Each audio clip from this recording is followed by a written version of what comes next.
So let's talk about what credit to debt ratio looks like. So we said, Albert, I'm about to look into buying a home. What does that process look like? Here's the other thing. I'm really in need of a new vehicle. Okay, hold on, wait. Do not make that purchase. Here's what we need to do. We need to sit down. We need to put a plan together because we got to identify a few things. We have to identify what your budget's going to be. And the only way to do that is to get with one of our preferred mortgage lenders. We have a couple that we really love. And we have our preferred mortgage lender, Jennifer Morris, that's going to be here with us soon to talk more about some of the type of loan breakdowns. And she's really awesome at what she does. She's been doing it for 30 years. So just wanted to plug her because she's awesome and we work with her a lot on getting deals closed. So she talks about putting a plan together, but here's what we want to help you with. We want to have a full consultation. You have to have a budget. So that means you have to get your credit ran. You have to have a certain amount of credit score. There is a minimum credit score, and that's generally around 620. It possibly can go lower, but the higher your credit score is, the better you're going to qualify, the lower your interest rate's going to be, and it's just going to suit you better to have that prepared and have a good to great credit score when moving forward to purchase a home. Also, they're going to look at your credit to debt ratio.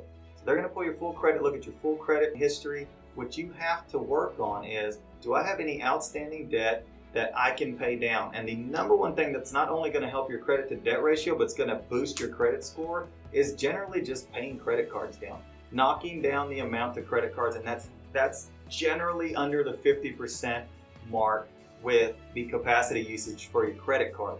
So if you can start working on those things, that's great. Also, there may be, hey, we need to pay off this vehicle debt. We need to pay off the vehicle completely in order for you to qualify for this amount or to increase your budget. And if you're in position to do that, that's great. Go ahead and do it. But if you're not in position to do that, or like I said before, don't go make those major purchases because you can put yourself in that position to where they say, hey, you just bought a new refrigerator. You just opened a new line of credit over at this retail store, whatever that is. And now we have to buy that down or pay that off completely so that you can qualify for the amount of home you want to get into. Okay, so here's the other thing that you have to be careful with.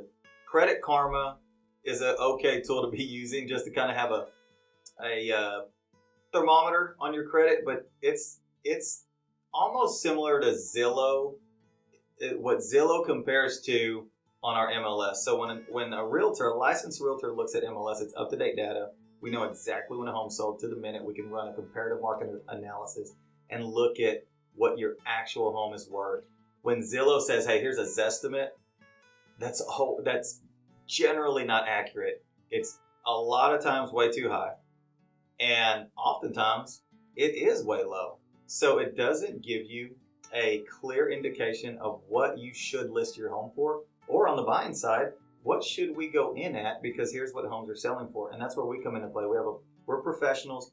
We have a professional system we use with up-to-date data that allows us to have that information. So same thing with Credit Karma. Credit Karma is very similar to that. It's close, but what you'll find a lot of times is when we finally get through and apply for that mortgage loan with clients, they often get back, hey, my credit's a little lower than I thought it was. And that's possible because there may not be some things that pull up on Credit Karma and they're not as accurate for you, or other credit sources. Even your bank app has a built-in credit score line sometimes.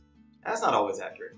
So you just have to be careful with what you're looking at. It's a good basis point, just a good foundation to look at. It's going to be pretty close, but at the same time, a mortgage loan is different. It is far more stricter than going and getting an appliance credit card at Home Depot, or getting new carpet, or making an upgrade in your home. Doing something like that, just going and buying a refrigerator. It is far more difficult to get approved for a loan based on criteria than it is purchasing a car. So you have to keep that in account. You're going to have a worldly credit score that just kind of floats around on all those systems. And honestly, what they're trying to do, they're trying to get you to buy another credit card. They're trying to get you to invest in another credit card, another line of credit. Here you go. Let's mark it. Look, your credit's good. Here, you qualify for this, or you qualify for this loan. Stay away from those. APRs on those are ridiculous. Sometimes they're 30, 40, 50%. You'll never pay that off. So be careful with that when you're building your credit and you try to rebuild your credit. And don't be alarmed when you pay some things off and you pay them down and your credit score doesn't move. It's going to fluctuate a lot. On some of those apps that you use to just keep a pulse on your credit, it's going to regulate, man. It's going to be up and down, and the ebb and flow of it is going to look really random. And that's because part of it is they don't have the true accurate credit score that you're going to get when you pull a full hard credit report for yourself. So you're going to see a lot of things that you may not see. You may see some you may be pleasantly surprised with how clean and high your credit score actually is in comparison. Okay, so that's just a quick rundown on credit, being pre-qualified, working on the loan process, getting a final budget, and one of the biggest things they're going to look at is your tax returns for the last 2 years. So you have to make sure that starting today, if your plan is to purchase a home in the next year, 2 years, you have to make sure that your tax returns are completed, filed, and your taxes are paid and current. And the other thing with that is you have to make sure that it shows the amount of income that you want to contribute towards a budget for purchasing a home. So if you know the system and you're writing off what you can legally write off, that's fantastic. Utilize it. We should be doing those things. We should know what we can write off. Continue to do that. But at the same time, if you're writing too much off and it lowers your income, your taxable income, too much, you may not qualify for the home that you want to purchase. So you have to be really careful with that too. So we can help you with any of these questions, concerns, or things you're just curious about when purchasing a home. There's so much information out there. We want to be your information source here at the Ramirez team. So if you have any questions on that, give us a call, contact us, DM us, text us anytime. We are a 24/7 service for real estate for you, our clients that we adore so much. So you have to be really careful when starting the process. We have to have a really good plan in place.